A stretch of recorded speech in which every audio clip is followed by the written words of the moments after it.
He could barely keep his eyes open. A young black boy, burning with fever, was rushed into the emergency room by his desperate mother. But instead of compassion, he met with cruelty. The nurse on duty looked at him, not with concern, but with disdain. With cold words and an even colder action, she forced him out of the hospital bed, as if he didn't belong there. Minutes later, everything would spiral into a nightmare that no one in that ER could forget.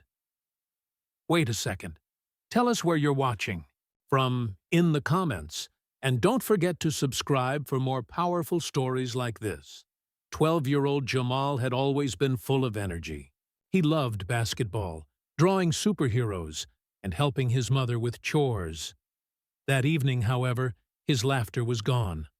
A relentless fever had gripped his small body, leaving him weak and trembling. His mother, Alana, panicked as his temperature climbed past dangerous levels.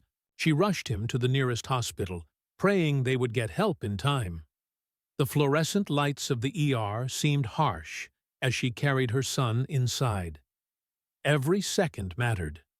She imagined doctors and nurses springing into action. But what she didn't expect was resistance. Resistance not because of lack of space or resources, but because of the color of their skin. As Jamal lay on the hospital bed, shivering and groaning, the tension in the room grew thick. Something was about to happen that would forever change how Alana saw the system she had trusted. The nurse who approached wore a sharp expression, her eyes narrowing as she glanced at Jamal. Without asking questions, she barked that the bed was reserved and he needed to move. Alana pleaded. Her son was burning up, his skin clammy, his breath shallow. But the nurse ignored the urgency. Other patients, some with minor injuries, were given priority. Alana watched in disbelief as her child was treated as invisible. The nurse pulled the sheets from beneath him, yanking them away, forcing Jamal to stumble off the bed. His knees buckled, and Alana caught him before he fell.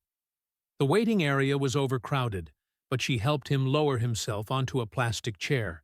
Jamal whimpered, his head against her chest. Minutes felt like hours as the fever raged. Alana's voice cracked as she begged for help. The nurse dismissed her again, muttering under her breath about people always exaggerating. Then it happened. Jamal's body went limp, his eyes rolled back, and his small frame convulsed in her arms. Panic erupted. Patients gasped, and a doctor rushing past froze at the sight. "Code Blue!" someone shouted. Suddenly, the ER that had ignored him exploded into action. Nurses scrambled, doctors pushed through with equipment. The same nurse who had kicked him out stood frozen, horror on her face. The injustice she had fueled had reached its breaking point. Jamal's tiny chest stopped moving. The monitor flatlined, piercing the room with its shrill alarm.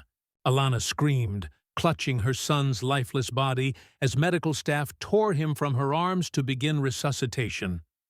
Hands pressed down on his chest, oxygen rushed into his lungs, and IV lines were pushed in. Time slowed, every second stretching into eternity. The nurse who had shoved him aside earlier stood pale, shaking, watching the consequences of her prejudice unfold in real time. For a moment, it seemed too late, until a faint beep returned. His heart was fighting back.